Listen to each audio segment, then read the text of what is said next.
Овие трки, поготово овие ултра трки, значи пред се задолжително мора да носите храна, дел од храна со себе. Значи мора да сте спремни дека 20-30 километри или во превод едно 5-6 сати вие мора да имате храна и вода доволно за не знаете нели какви услови ќе има, може ќе задржите и многу повеќе сати во тоа време.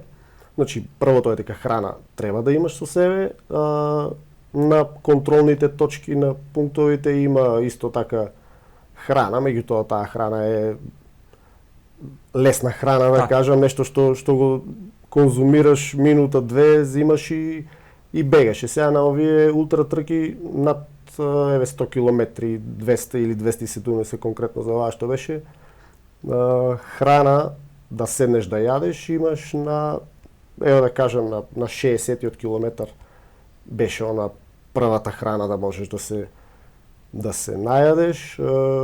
Има на одредени точки и поставено и душици за ако сакаш да спиеш, меѓутоа спањето е нашето конкретно беше 10 на 20 минути по ноќ. Имаше на две места и доколку сакаш и да се тушираш, нели? Сега сето тоа е губење време, меѓутоа сето тоа па ти дава малку те крева